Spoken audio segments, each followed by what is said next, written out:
Folks, back on the Bossman show here, Coach Niko Medved, Colorado State Rams, 8-2 on the year out of the Mountain West Conference. Coach, how things out to you guys out in Colorado, man? Is it real cold out there, man? You know what? I tell you what, it's not too bad. Like, we get a lot of sunshine out here. We might get a little bit of snow, but all in all, it's been pretty nice. And the one thing that is cool about basketball, we always play in the gym, so it's 70 degrees and nice, wherever we are. But weather's been good. The sun shines out, and it always feels a little bit better when you're fortunate enough to win. You got that right, Coach. Let me ask you about that, man. This year's been a very trying year for you guys. And trying with COVID, trying to keep guys healthy and stopping and starting. So, how you guys approach that? Kind of make sure your guys are mentally stable and fresh and very flexible with it when things might not go their way, we get postponed or canceled. Or how's you all kind of manage this whole weird year you guys going through right now? And you're right about that. It is, and I think the word you said is flexible. I mean, you constantly have to be flexible and understand. Things could change on a moment's notice. What you have planned today could be completely flipped on its head, and just kind of accepting that and roll with the punches and control with what you can control. And our group's done a good job. We got shut down. We had made it the whole summer. We got shut down 4 days before we were going to start the season. Wow.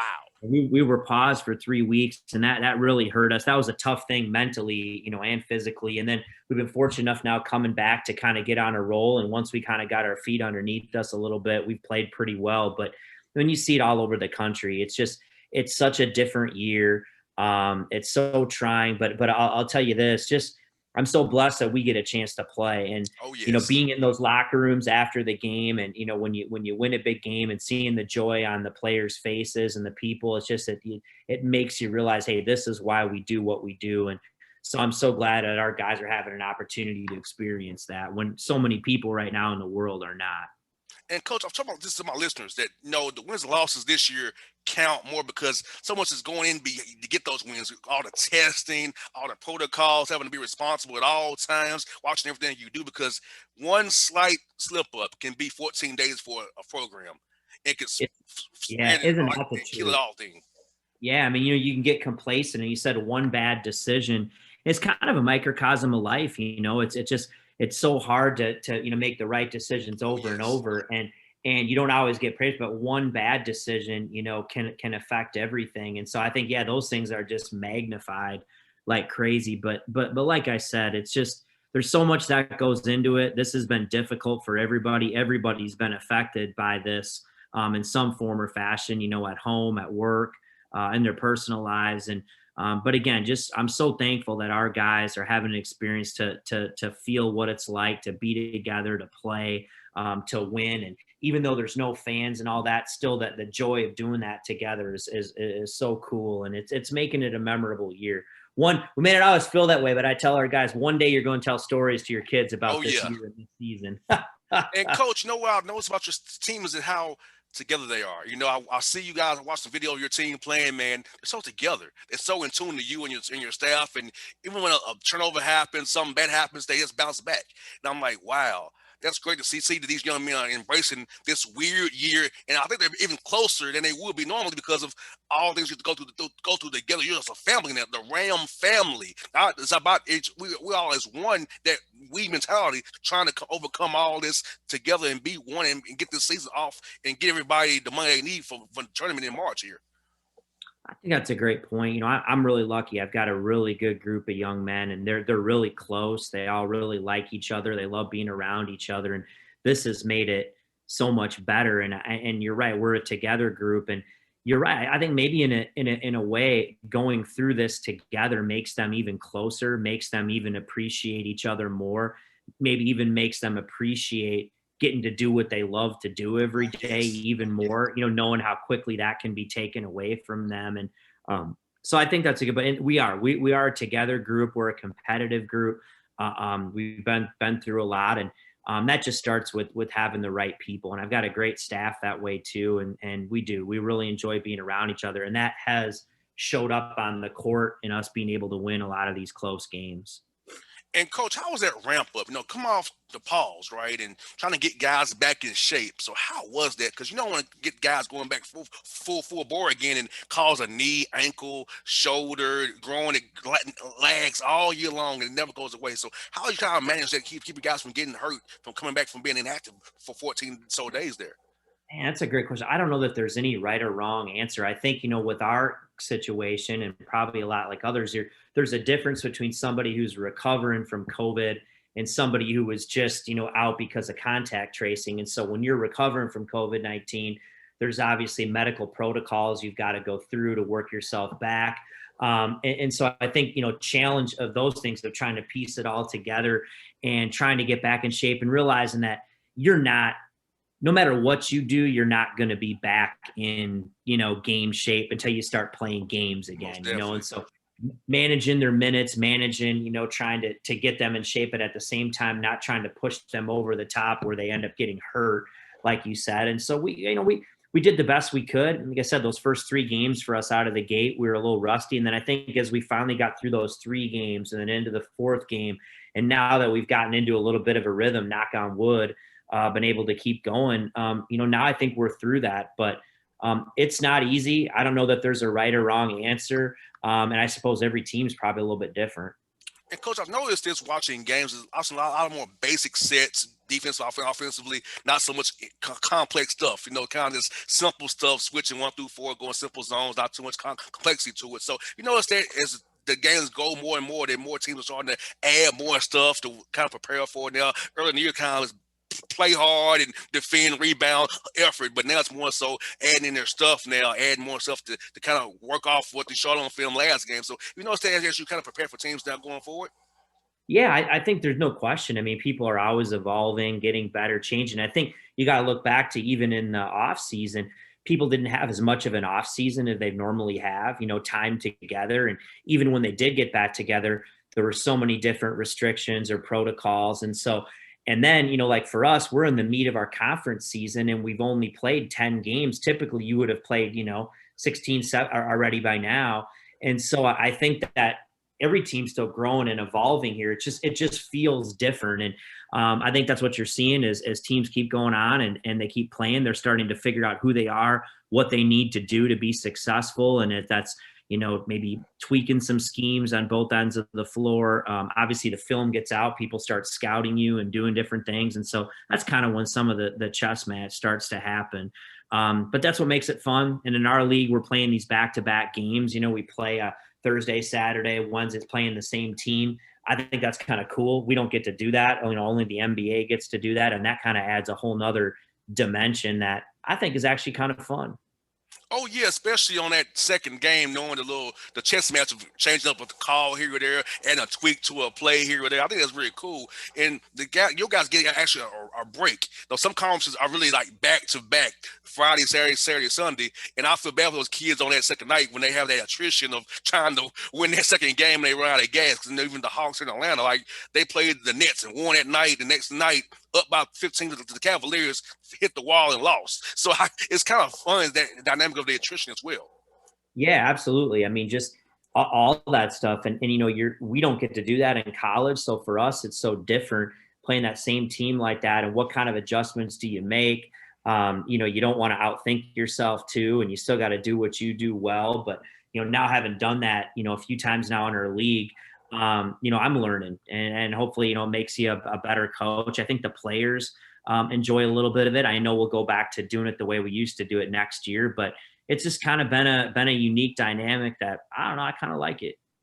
Now, your conference is very tough. The Mountain West Coast to me is very tough. You got Utah State's always up there, man, San Diego State, all these different schools, Boise as well, man. So talk about how deep your conference is, how tough it is each night to play these teams who are very talented. They don't get the run because you all out on the West Coast, but it's a lot of great ball out there, man, in the Mountain West.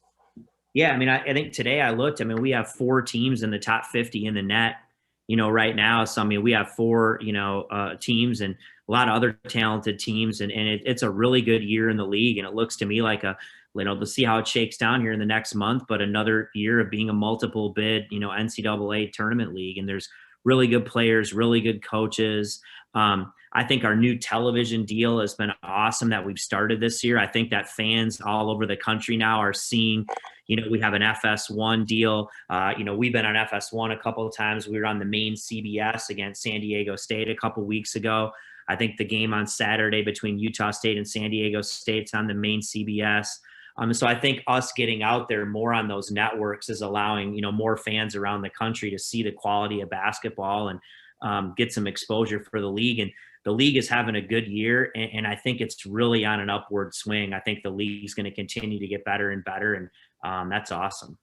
It helps you recruiting as well with that exposure because come on a show in Atlanta here, number 9 market in the country, be on CBS. I mean, that helps guys see, okay, there's more than just the schools in my backyard. If I can play good basketball, guess what? Somebody will recruit me and they'll find me, and I can go out there and play ball in a great state like Colorado, where it's real fun out here. So I love your state. It's very fun out there. It's a little too cold for me, but I like it when it's not cold. Oh, come on, man! It wasn't snowing in Colorado the other day. It was snowing in Atlanta, but. No, I'll tell you this, and I spent a lot of time down south. You have one of the most beautiful parts of the country down there in Georgia and South Carolina, but it is awesome out west. I mean, we have just a great spot out there too. And so, like I said, I think it's cool for people to get exposure and to see how nice it is, and the quality of basketball that we play out there is really fun. And so the world just becomes smaller and smaller, but I think it's great that people are getting to watch the Mountain West play.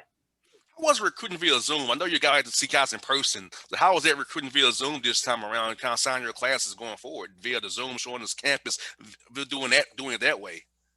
Man, it stinks. I mean, I don't know how else to say it. It is what it is, but it stinks. And I feel so bad for the young men and the prospects, not having the opportunity to go through, what everybody else did, to being able to visit these campuses and to spend the time. And it's hard for us too. I mean, it's the greatest investment you make is giving a young man a scholarship, and not being able to spend, that face-to-face time in a young man's, place is really difficult, but you make the most of it. It is what it is.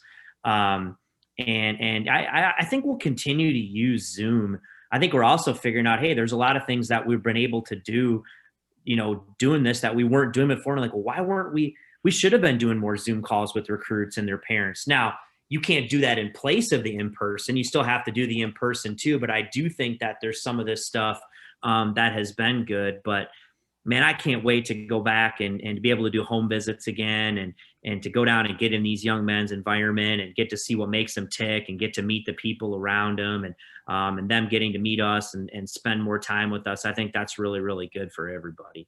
And Coach, I was thinking about this on my end. Like, do I still want to do Zoom calls after we go back to the studio? I was like, I think I can do a Zoom from my basement. I can see you guys or be on the phone, which I can see you rather than be on the phone. So I think it's cool for me, the radio guy, I get to do Zoom, which you guys see you, rather than just be in the studio with a headphone on. We're talking to you.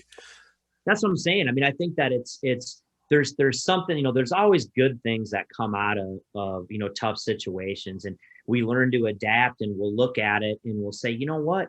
Yeah, I don't like doing everything on Zoom. I like to be in person, of course, but there's some things that are really good about it, and you can get a meeting together with folks. I think it's an interesting, you do something with maybe a former teammates or friends, and you're all sitting around, and it's really hard to get everybody to travel to one city. But you know what? You want to get together for an hour and chop it up about something, or you can show them some video or whatever it is. And I think you can do it in these settings. And I think it's something that we've learned that we probably weren't using enough, in the last few years, that I think we'll continue to use moving forward. But like I said, the other thing that I've learned is there never has been and there never will be something better than being face-to-face with somebody, sitting down in a room, face-to-face, and getting to connect that way is something that I really miss. Yeah, Coach, you're right, man. I hope forward to having you guys in the studio with me in Atlanta again, in Midtown Atlanta, because Final Four week, I had interviews set up with a lot of guys, man, come by studio when it got canceled, man. That broke my heart, man, because I had so many things set up to have guys booked to come by, see a studio in Midtown, and all of a sudden it was canceled, man. That hurt my heart, Coach. You just don't know, man. Well, I can believe it, man. I can believe it. And man, I appreciate you too, having me on and thinking of me, and you guys down south still watching the Rams. That's a good thing. Now, last one I got for you, Coach. What was your quarantine hobby, man? Mine was playing the guitar and walking. What was your quarantine hobby while you was kind of to yourself this summer, man? Hey man, I got to play more golf in the off season than I've played like in my life. Like I'm fortunate enough to live, and you start to figure it out. You're like, oh man, that was the one thing we could kind of do, outside and still be around. The golf course was open, and so I got to do more of that. Even though I have a young family than I ever have, and it was pretty fun just to spend some time on the golf course with some people I wouldn't have got to spend as much time with. Doing that. So I did enjoy that. That was one real positive thing. And I'll probably miss that. I don't think I'll ever get to play that much golf again. So, which isn't bad. I'll be out recruiting. So I hear that, Coach. But Coach, best of luck to you Saturday. San Jose State coming up there for you on Saturday. Best of luck to you, Coach, and be safe and be blessed, man. I always enjoy our visits. Have always love your relationship with the show as well, man. Thank you always for your time, buddy. Thanks for thinking of me. I appreciate you. Anytime, Coach. Be easy, man. Talk to you real soon, buddy. Thank you. All right now. Thank you.